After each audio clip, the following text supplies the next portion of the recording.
मैं Prince Mishra GPM classes में आपका हार्दिक स्वागत करता हूं। तो फिर कैसे आपकी तैयारी कैसी चल रही है? और जैसे कि देख रहे होंगे एनटीपीसी के एग्जामों में जो है क्वेश्चंस बहुत आसान आ रहे हैं, लेकिन लड़के उसमें भी उलझ जा रहे हैं। तो इन्हीं सबको देखते हुए कि आसान क्वेश्चंस को भी आप कैसे सिक्योर करें, एक एक नंबर बहुत जरूरी है एनटीपीसी एग्जाम्स में कट ऑफ आने के लिए, क्योंकि पेपर जो है बहुत ही आसान है और ये तय है कि कट ऑफ बहुत ऊपर जाएगी। तो इन्हीं सबको देखते हुए हमारी टीम ने आज आपके लिए नया क्या लाया है, आज आपके लिए लाया है बुकर पुरस्कार।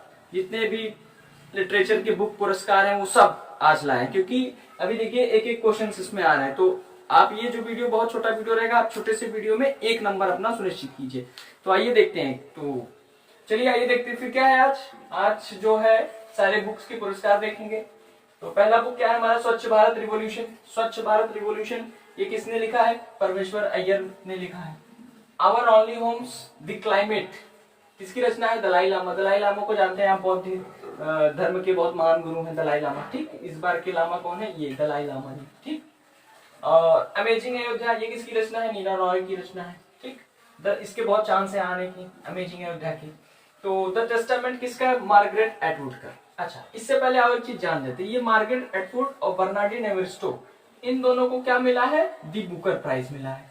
क्या मिला है? दी बुकर प्राइज। कब का मिला है? 2019 का मिला है। ठीक, एक चीज आप समझ लीजिए, द बुकर प्राइज और international Booker prize, international Booker prize ये दोनों अलग अलग चीज है। ठीक है, अभी हम इसकी बात करते हैं कि इस बार का कौन पाया। जैसे देखिए ये जोखा लर्थी जी है ना, सेलेस्टियल बॉडीज का, तो इनको क्या मिला है? इंटरनेशनल बुकर प्राइज मिला है 2019 का। इंटरनेशनल बुकर प्राइज क्या मिला है? 2019। तो आप इसमें कंफ्यूज मत होइएगा। कंफ्यूज किसमें नहीं होना है? बुकर प्राइज में। द बुकर प्राइज कौन पाया? मार्गरेट एटवुड और बर्नार्डिन एवरिस्टो ने पाया है। इनकी कौन कौन सी बुक है? द टेस्टामेंट है, और बर्नार्डिन एवरिस्टो की क्या है? गर्ल वुमेन अदर के लिए है। ये बुकर प्राइज पाए। लेकिन अगर इंटरनेशनल बुकर प्राइज 2019 की बात हो तो वो सेलेस्टियल बॉडीज के लिए उनको मिला है, जोखा लर्थी जी को मिला है। ठीक है, इनको मिला है, जोखा लर्थी जी को मिला है। तो ये कंफ्यूजन आपके मन में ना रहे, हाँ, क्योंकि बहुत सारे बच्चे जो है गलत करके क्वेश्चन आ रहे हैं, मैंने देखा है। चलिए ये देखिए अगला बुक कौन सा है? Reset रिकॉग्निंग India's economy legacy. ये किसकी रचना है? सुब्रमण्यम स्वामी। सुब्रमण्यम स्वामी कौन है? ये बीजेपी के एक लीडर है। The book of gutsy women ये किसकी? Hillary Clinton. हिलेरी क्लिंटन से याद होगा ये कौन थी? ये जो पिछली साल वाइस प्रेसिडेंट का इलेक्शन लड़ी थी, हार गई थी। बोलना ही है लोकतंत्र संस्कृति और राष्ट्र के बारे में। किसकी किताब है ये? किताब का नाम क्या है? बोलना ही है लोकतंत्र संस्कृति और राष्ट्र के बारे में। ये हमारे रवीश कुमार याद होगा। रवीश कुमार एनडीटीवी जी के हैं। ठीक, एनडीटीवी के वो हैं, उनमें आप देखते होंगे एंकर हैं रवीश कुमार जी। ठीक, और माय लाइफ माय मिशन इसकी रचना है। ये देखिए माय लाइफ माय मिशन, ये आपके जो है योग गुरु बाबा रामदेव जी हैं। बाबा रामदेव को तो जानते ही होंगे आप। और सेलेस्टियल बॉडी जैसा कि मैंने बता दिया किसकी है? जोखा लर्थी की है। जोखा लर्थी को कौन सा पुरस्कार मिला है? इनकी रचना कौन सी थी? सेलेस्टियल बॉडी के लिए द इंटरनेशनल बुकर प्राइज 2019 का मिला है। तो आइए देखते हैं द इंटरनेशनल बुकर प्राइज 2020 किसको मिला है। देखते हैं 2020 बुकर प्राइज। कौन सा बुकर प्राइज? इंटरनेशनल, वो पहला वाला द बुकर प्राइज नहीं, इंटरनेशनल 2020 का बुकर प्राइज किसे मिला? किस रचना पर? The discomfort of evening. क्या है? द डिस्कम्फर्ट ऑफ इवनिंग किसकी रचना है? मैरिके लुकास रिजनवेल्ड को। ये 2020 का मिला है, आप इसको याद रखते रहिए। ठीक है, चलिए देखते हैं। चेकबुक किसकी मिला है? वासुदेव की। वासुदेव जो है इन्हें साहित्य पुरस्कार मिला है। कौन सा मिला है इनको? जो है 29वां सरस्वती अवार्ड। कौन सा award? Saraswati award. Saraswati award कौन देता है?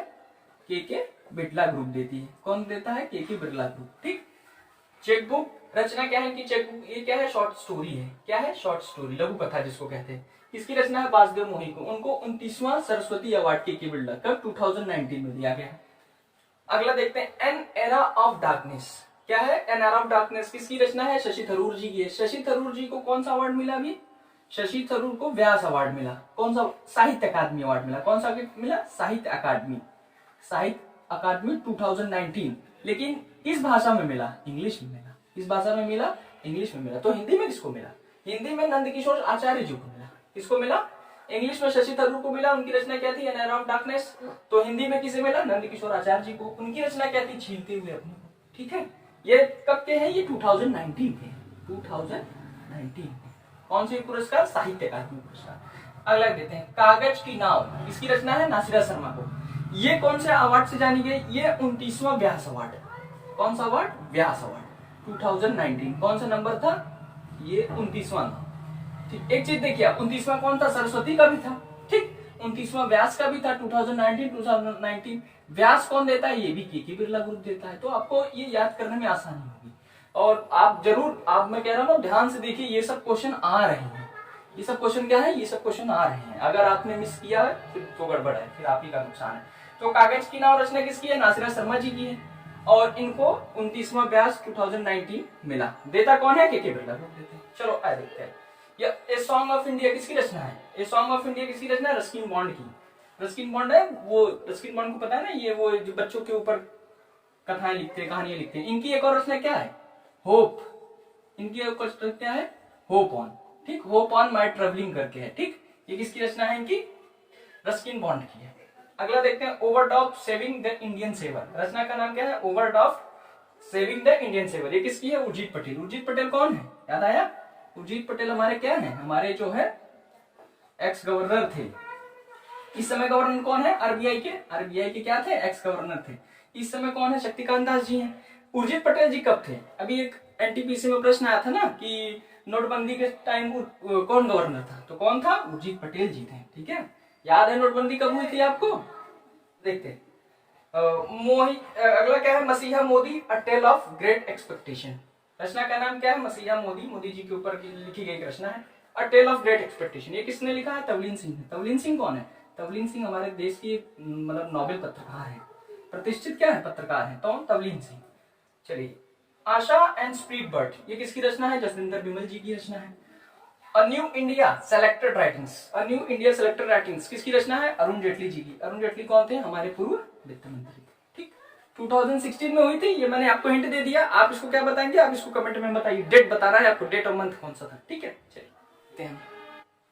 चलिए यही देखते हैं। अगला क्या है? A century is not enough. A century is not enough किसकी रचना है? सौरभ गांगुली को। सौरभ गांगुली कौन है? बीसीसीआई के अध्यक्ष हैं। ठीक, mastermind winning lessons from a champions. Book का नाम क्या है? Mind master. Mind master book का नाम क्या है? Mind master winning lessons from a champion.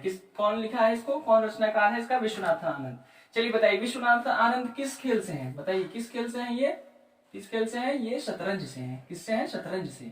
और ये 5 बार के क्या है? वर्ल्ड चैंपियन है। क्या है? World champion. कौन? विश्वनाथन आनंद। चलिए, lessons life taught me unknowingly किसकी रचना है? Lessons life taught me unknowingly यानी अनुपम खेर की रचना है। अनुपम खेर आप देखते होंगे जो हमेशा विवादित रहते हैं। रावण आर्यावर्त का शत्रु, ये रचना किसकी है? अमीश त्रिपाठी की। अमीश त्रिपाठी कौन है? अमीश त्रिपाठी रॉक स्टार जाने जाते हैं भैया। क्या जाने जाते हैं? Rock star.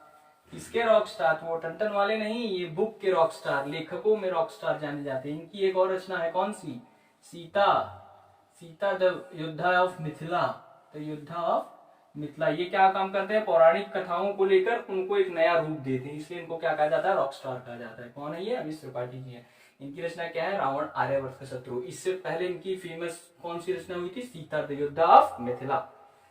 इंडिया पॉजिटिव किसकी रचना? चेतन भगत। चेतन भगत से याद आया? हाँ, नहीं याद आएगा तो हाफ गर्लफ्रेंड तो आपको याद ही होगी। हाफ गर्लफ्रेंड किसकी रचना थी? ये इन्हीं की थी, चेतन भगत। Half girlfriend. और इनकी एक और रचना कौन सी? रिवोल्यूशन 2020। रिवोल्यूशन 2020 एक इनकी रचना और कौन सी थी? The Indian girl. कौन सी थी? The Indian girl. आपको देखो मैंने कितना सारा बता दिया।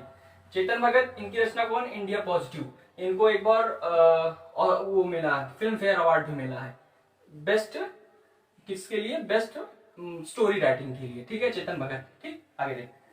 The accidental prime minister Sanjay बारू, जैसे कि एक फिल्म आई होगी इस नाम से, द एक्सीडेंटल प्राइम मिनिस्टर 2019 में शायद आई थी क्या?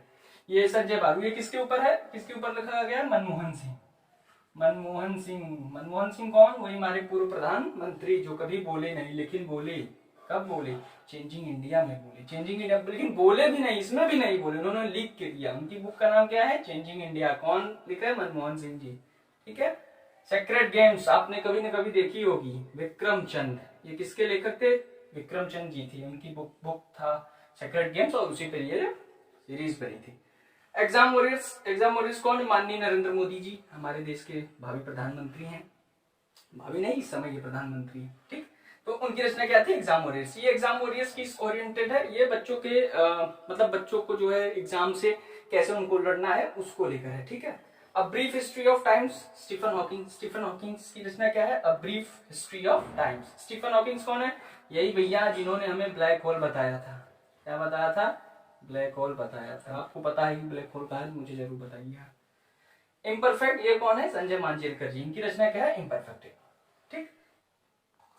चलिए आइए, the Indian way strategy for an uncertain world. क्या नाम है पुस्तक का? नाम the Indian way strategy for an uncertain world. किसने लिखा है? एस जयशंकर। एस जयशंकर जी कौन है? हमारे भारत की कौन है? विदेश मंत्री है। भारत के कौन है? विदेश मंत्री, ठीक। आइए कर देते हैं 2019 हाउ मोदी वन इंडिया। ये राजदीप सरदेसाई की पुस्तक है। राजदीप सरदेसाई कौन है? एक पत्रकार है। इनकी पुस्तक क्या है? 2019 हाउ मोदी वन इंडिया। अगला मेड इन इंडिया, ये किसकी रचना है? मिलिंद सोमान जी की रचना है। Spectrum politics unveiling the defence, पुस्तक का नाम क्या है? Spectrum politics unveiling the defence. ये किसकी रचना है? सलमान खुर्शीद। सलमान खुर्शीद कौन है? ये कांग्रेस के नेता है। कौन है? कांग्रेस के नेता। अगला युग पुरुष भारत रत्न अटल जी, पुस्तक का नाम क्या है? युग पुरुष भारत रत्न अटल जी। ये इसके लेखक कौन है? रमेश पोखरियाल निशंक। रमेश पोखरियाल निशंक नाम याद आ गया? ये कौन है? ये हमारे शिक्षा मंत्रालय के मंत्री हैं, यानी शिक्षा मंत्री हैं, ठीक। शिक्षा मंत्री को पहले क्या कहते थे? मानव संसाधन एवं विकास मंत्रालय, लेकिन अब उसको शिक्षा मंत्रालय बना दिया, एमएचआरडी। एमएचआरडी को किसमें कन्वर्ट कर दिया गया? शिक्षा मंत्रालय में। पहले इसका नाम क्या था? मानव विकास, मतलब ministry of human resource and development, ठीक है। अगला देखते हैं वी आर डिस्प्लेस्ड, पुस्तक का नाम क्या है? We are displaced. किसकी रचनाकार कौन है? मलाला यूसुफजई। मलाला यूसुफजई इसकी रचनाकार है। We are displaced. Malala Yousafzai कौन है? यूसुफजई। मलाला यूसुफजई को शांति का नोबेल पुरस्कार मिला है 2014 में, ठीक है। इनकी एक रचना और है, I am Malala. I am Malala, ठीक है। आई एम मलाला इनकी एक रचना है। अगला देखते हैं द नेशनलिस्ट, किसकी रचना है? मिनाज मर्चेंट की रचना है। अगला लिसिंग्स लर्निंग एंड लीडिंग, पुस्तक का नाम क्या है? लिसिंग्स लर्निंग एंड लीडिंग। ये किसका रचना है? वेंकैया नायडू जी का। वेंकैया नायडू जी कौन है? जैसा कि आप जानते हैं हमारे कौन है? वाइस प्रेसिडेंट है। कौन है? Vice president. वाइस प्रेसिडेंट संविधान के किस आर्टिकल में आता है? आर्टिकल 63 में आता है, ठीक। अच्छा, इनकी क्या यही एक रचना है? नहीं, इसके अलावा भी इनकी एक रचना है। कौन सी रचना है? इनकी एक रचना है ऑन गोइंग ऑन फॉरवर्ड, ठीक है। On going on forward. अगला कौन है? मिल्कमैन। मिल्कमैन किसकी रचना है? एना बर्न्स की रचना है। फिर अगला देखते हैं the paradoxical prime minister Narendra Modi. Book का नाम क्या है? The paradoxical prime minister. The paradoxical prime minister Narendra Modi. ये कौन है? शशि थरूर जी। शशि थरूर जी पता है ना, द एरा ऑफ डार्कनेस के लिए इनको साहित्य अकादमी का पुरस्कार मिला है। इनकी एक रचना और है शशि थरूर जी से। एक तो रचना उनकी जो है एन एरा ऑफ डार्कनेस है, जिसके लिए इनको क्या मिला है? साहित्य अकादमी पुरस्कार मिला है 2019 का। और एक इनकी रचना क्या है? The paradoxical prime minister. एक इनकी रचना कौन सा है? Why I am Hindu. Why I am Hindu, ये भी आप जानते हैं ना, ये अक्सर ये अभी पिछले बार एसएससीओ का बहुत पसंदीदा क्वेश्चन है। एसएससी का स्टाफ सिलेक्शन कमीशन में इसके प्रश्न बहुत आते हैं। अगला देखते हैं the third pillar how markets the state, ठीक। Third pillar how market the state, ये किसकी है? रघुराम, इसका रचना है रघुराम जी राजन का। रघुराम राजन कौन थे? ये हमारे जो है उर्जित पटेल के पहले कौन थे? आरबीआई के गवर्नर थे। तो जितने भी इंपॉर्टेंस थे वो हमने आपको प्रोवाइड करा दी है। तो आप ये बहुत ही बहुत छोटे वीडियोस में आपको बहुत इंपॉर्टेंस वाले लेखकों के नाम बता दिए। तो ये क्लास आपको कैसी लगी आप हमें कमेंट सेक्शन में जरूर बताएं, और अगर आपको पसंद आई है तो आप लाइक कीजिए और अपने दोस्तों को शेयर भी कीजिए। Thank you.